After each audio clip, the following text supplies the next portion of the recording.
நீங்கள் சாப்பிடுவீங்களா? இதை நான் அந்த குழந்தைக்கு சாப்பிட தெரியலன்றதுக்காக நான் இதை உடைச்சி கொடுக்குறேன். உடைக்கும் போதே பார்த்துங்க. இதில் இல்லை சார், இவ்வளோ நேரம் என் பொண்ணை நீங்கள் செல்லம் கொஞ்சின்னு இருந்தீங்கல்ல, அந்த குழந்தைக்கு இதை நீங்கள் இது எப்படி விஷமா இது? இது ஒரு வித்தியாசமான ஒரு வீடியோ. இதில் நான் ரெஸ்டாரண்ட் பேரோ இல்லை ரெஸ்டாரண்ட் ஓனர் பேரோ அதுவோ இதுவோ இதெல்லாம் வச்சு நான் ஒன்றும் பேச போகிறதில்ல. இந்த ஒரு நியூஸ் இப்போ நீங்கள் அந்த கிளிப்பிங் கேட்டிங்க, ஆடியோ கிளிப்பிங். அதாவது மட்டன் பீஸில் புழு, மட்டன் பீஸை உடைச்சிருக்காரு அப்பா குழந்தை கொடுக்கறதுக்காக, பார்த்தா புழு. என்னுடைய ஒரே கேள்வி என்னென்னா, ஏன்டா இந்த ரெஸ்டாரண்ட்டுக்கெல்லாம் போகிறீங்க? ரெஸ்டாரண்ட்டில் போய் சாப்பிட்றதுன்றது ஒரு ஃபேஷனாக போச்சு, ஒரு அவசியமாக போச்சு. இப்போ வெளியில் நீங்கள் வெளியில் இருக்கீங்க, வெளியில் போயிருக்கீங்க, அப்போ நீங்கள் உங்களால் நீங்கள் சாப்பாடு எடுத்துன்னு போல் ஏதோ ஒரு வேலையாக போயிருக்கீங்க, ஒரு சேல்ஸில் இருக்கிறீங்க, இல்லை ஒரு மார்க்கெட்டிங்கில் இருக்கிறீங்க, அந்த மாதிரி, இல்லை போலீஸில் வேலை செய்கிறீங்க, இல்லை வேறு ஏதோ ஒரு கவர்மெண்ட் ஜாபில் கூட ஒரு சில நாள் நீங்கள் ஏதோ சாப்பாடு எடுத்துன்னு போல், ஏதோ ஒரு ப்ரைவேட் கம்பெனியில் வேலை செய்கிறீங்க, ஏதோ சாப்பாடு எடுத்துன்னு போல் ஒரு நாள் நீங்கள் வெளியில் போய் ஏதோ ஒரு அவசரத்துக்கு போய் சாப்பிட்றீங்க.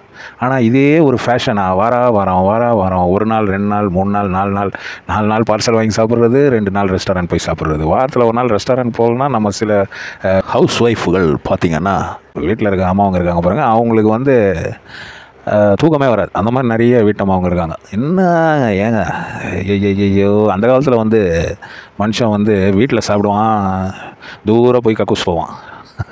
இப்போ வெளியில் சாப்பிட்றான், வீட்டில் கக்கூஸ் போகிறான். இப்படி மாறி போச்சு நம்ம உலகம். அப்போது நீங்கள் போகும்போது ரெஸ்டாரண்ட்டில் நிறைய கூட்டம் இருக்குதா, நல்லா ஃபுட்பால் அப்படின்றது நிறைய பேர் போகிறாங்களா, அந்த மாதிரி ரெஸ்டாரண்ட்டுக்கு போனோம். யாருமே இல்லாத ரெஸ்டாரண்ட்டில் போனீங்கன்னா அவன் இப்போ நேற்று சேல்ஸ் ஆகாத பொருள் இருந்தால் அதை இன்றைக்கும் போட்டுருவான். அந்த இது யாருமே இல்லாத ரெஸ்டாரண்ட்டில் மட்டும் நடக்கும்னு நான் சொல்ல வரல, பயங்கர பிஸியாக இருக்குது பாருங்கள். அந்த மாதிரி ரெஸ்டாரண்ட்டில் என்ன ஆகுனா, ஒரு சில நாள் மட்டன் ஷாப்ஸு, மட்டன் கறி, இந்த மட்டன் ஐட்டம்ஸ் எல்லாம் இருக்குது பாருங்கள், கொஞ்சம் விலை ஜாஸ்தியான ஐட்டம்ஸ். இதெல்லாம் ஒரு நேரம் ஓடுதுன்ட்டு அவங்க ஒரு கணக்காக போடுவாங்க அங்கே வேலை செய்கிறவங்க. அப்போ அன்றைக்கி சப்போஸ் ஓடலைன்னா இதை எடுத்து ஃப்ரீசரில் வச்சுருவாங்க. ஃப்ரீசரில் வச்சுட்டு மறுநாள் என்ன பண்ணுவாங்க, திரும்பி ஃபஸ்ட்டு எப்போ ஆர்டர் வருதோ அதை அப்படியே சூடாக்கி கொடுத்துருவாங்க. இது ஒரு நாள் வச்சா பரவாயில்ல, இது 2வது நாள் ஆச்சுன்னா அப்போ யோசிச்சு பாருங்கள் என்ன நடக்கும்ன்றது.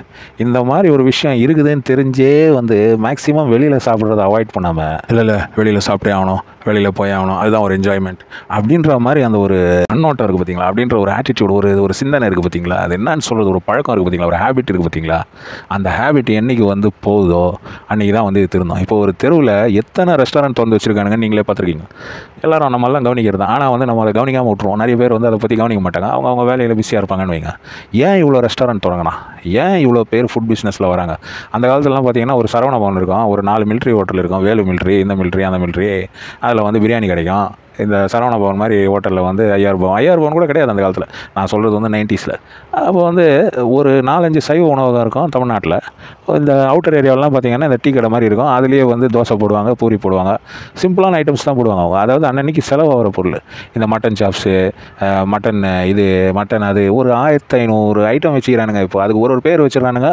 இந்த பேருங்களை பார்த்த உடனே அப்படியே பா அது என்ன அது, இது என்ன இது, பக்கத்து டேபிளுக்கு ஒரு பொருள் வந்துச்சுன்னா அது என்னங்க அது அப்படின்னு கேட்டு உடனே அதை வாங்கி சாப்பிட்டு பார்க்க வேண்டியது. ஏன்னா நம்ம மனுஷனுக்கு உயிர் வாழறதுக்கு தான் சாப்பாடுக்காக நம்ம உயிர் வாழக்கூடாது. இப்போ கான்செப்டே என்ன போச்சுன்னா, வயிற்றுக்கு நல்லா வஞ்சம் பண்ணாமல் சாப்பிடணும்ப்பா. அதுவும் ஒரு சில சினிமாவெல்லாம் பிரியாணி இப்போ பிரியாணி அண்டாவுடைய தட்டில் கொட்டின்னு சாப்பிட்றான். அதை மக்கள் பார்த்து என்ஜாய் பண்ணுறாங்க.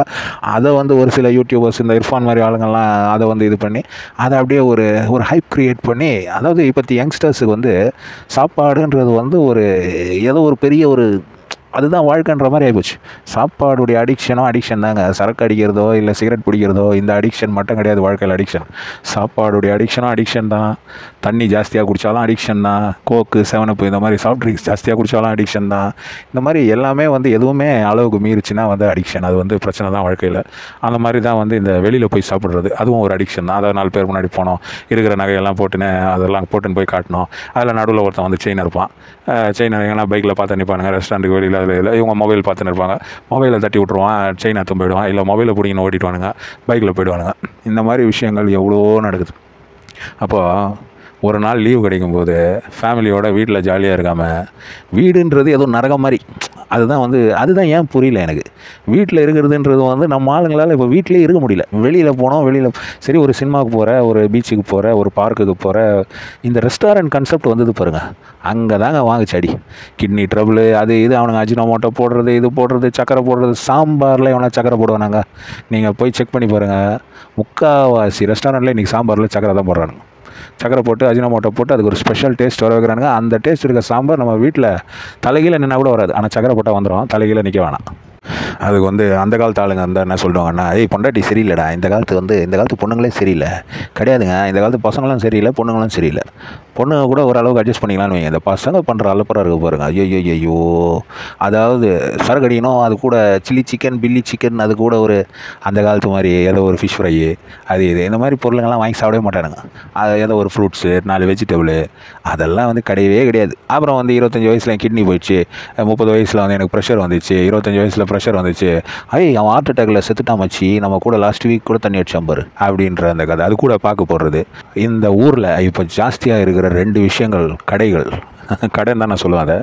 ஏன்னா அது பிஸ்னஸ்க்காக தான் திறந்து வச்சுக்கேன். ஒன்று வந்து ஃபெர்டிலிட்டி சென்டர், இன்னொன்று வந்து ஆஸ்பத்திரி. அது 2 ஒன்று தான் அப்படின்னு வச்சுக்கோங்க.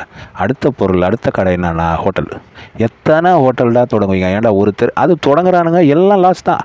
90% ஆஃப் ஹோட்டல் வந்து இன்றைக்கி லாஸ்ட்டில் ஓடுற ஹோட்டலுங்க தான். எல்லாம் வந்து தொடங்குவானுங்க, வாடகை கட்ட முடியாது, 6 மாதத்தில் மூடிட்டு போயினே இருப்பானுங்க. அந்த காலத்தில் வந்து பிஸ்னஸ் தொடங்கும்போது அந்த ஹோட்டல் பிஸ்னஸ் அவன் பரம்பரையாக பண்ணின்னு இருக்கவன் தான் பண்ணுவான்.